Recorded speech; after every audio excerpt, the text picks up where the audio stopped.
Apple's been claiming this new second generation iPad Pro makes for a good laptop when paired with the Magic Keyboard. The Magic Keyboard is the little keyboard case combo thing that allows the iPad to be magically suspended in midair while you're typing. Kind of interesting. Today, we're going to see how durable each of these are together, since, last time around things didn't work out too well for the iPad Pro when it was all alone. Let's get started.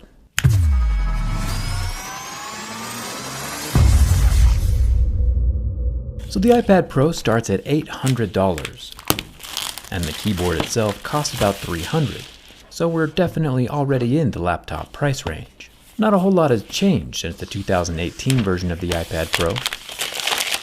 When compared to the first generation, there is one additional camera lens on the back, but other than that, these two tablets are exactly the same. Same dimensions and same thickness, and same microphone hole location on the side. This new second generation tablet is 3 grams heavier though. 3 grams is about the weight equivalent of an American penny, which doesn't give me a whole lot of hope that the iPad will survive this time around either. The first generation iPad cracked along the microphone hole in the side, and Apple, didn't move that microphone hole in the new version. It's still there, exactly in the center. About 17 million people watched my last video. I guess Apple just wasn't one of them. They probably forgot to subscribe or something. The Apple Pencil docking station was another weak point, which is also still in the exact same location. You know what they say about people who don't learn from their mistakes though. They'll probably still be wearing a red hat this November. Inside the box we get our USB-C cord and our 18-watt charger, pretty standard. Taking a closer look at the Magic case, it's actually a rather impressive piece of technology. Magnets, which are definitely magical as far as I'm concerned, hold the iPad in place very securely. And then the dock itself holds the iPad upright, as if it were floating on air. I'm impressed. The individual keys are made from plastic, which is good, since they'll be touching the display every time the case closes. The softer we get on Mohs scale means the less wear and tear we'll have on the glass screen.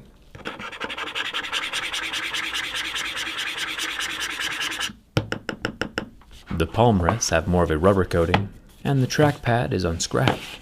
Speaking of the Mohs scale of hardness, let's take a closer look at the screen.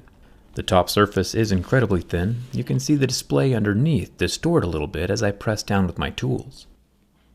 A plastic screen would scratch at a level 2 or 3, glass would scratch at a 5 or 6, and sapphire should start scratching at a level 8 or 9. And judging by the scratches we see at a level 6, with deeper grooves at a level 7, the 11-inch iPad Pro screen is made from glass. Thin glass, but still glass. There is a 7-megapixel front-facing selfie camera, also protected under that same slab. Making our way to the right side of the tablet,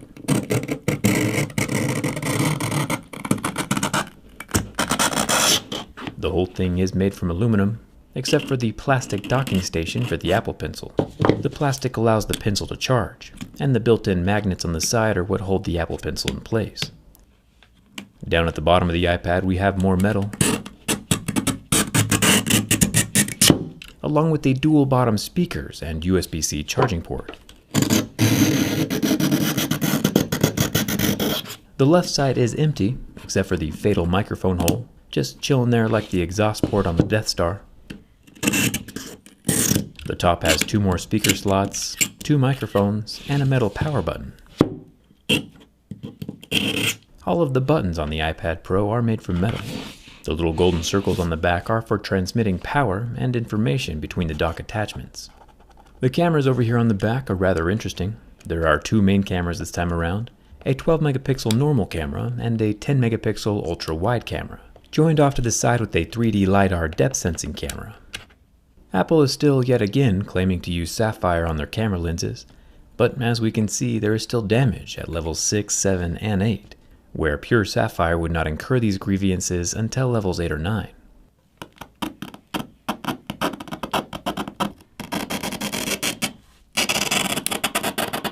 Apple does like to call this a laptop replacement.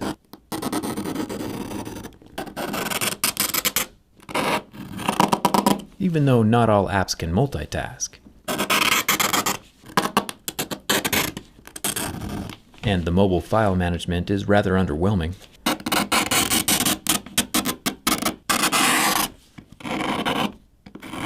It does now allow for third-party mouse and keyboards to connect though, which is a step in the right direction, and pretty cool.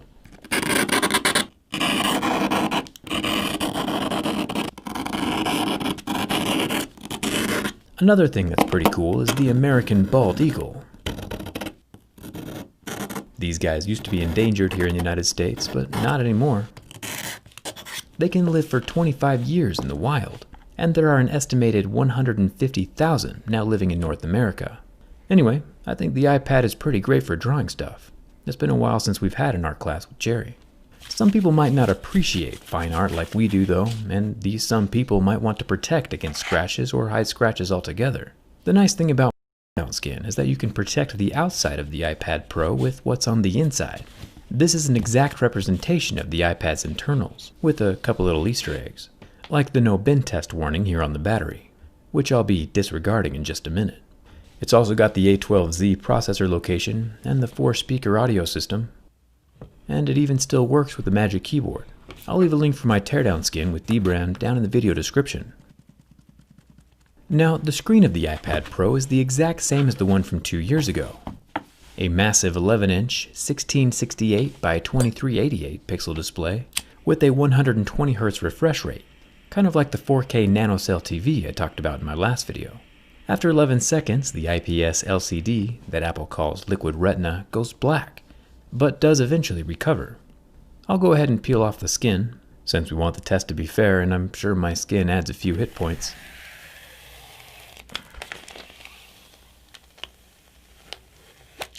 There's our bald eagle again.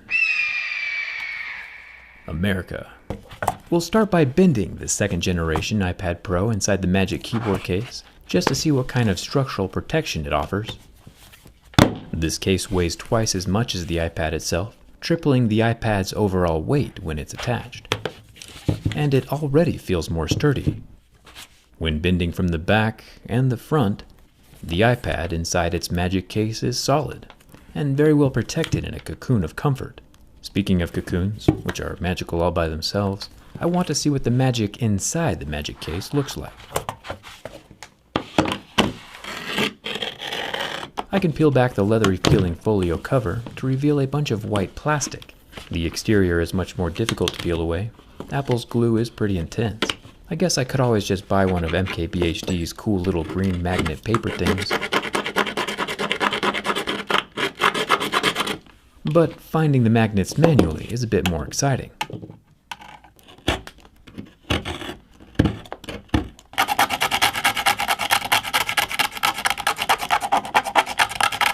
It's interesting to see that the magnets in the case are actually tiny little squares instead of one big magnet. They are all laid out in the four corners of the case and all work together to hold the iPad in place. Kinda cool. The keys on the keyboard are made from scissor switches, and do have travel and click to them. No complaints here. But what happens when the 2020 iPad Pro is removed from its protective case? Can it withstand a backpack or maybe someone accidentally sitting on it? Even our swooping eagle probably can't protect the iPad from its own little microphone hole. It really is in the worst spot. The design flaw is still a design flaw. Who would have thought? With just one bend, the iPad Pro 2nd generation also snaps in half, just like the first one, probably because Apple changed nothing. To be fair though, the iPad Pro does cost less than an iPhone, with 4 times the real estate. So durability just probably isn't one of Apple's main focuses with this thing. At least now we know it is fragile though, and we can take the necessary steps to protect it. You're probably asking, hey Jerry, did you make this entire video just so the eagle would flap its wings? Maybe. The liquid crystals are going nuts inside of the screen as I flex it back. It looks pretty cool. The aluminum of the iPad is soft and wavy.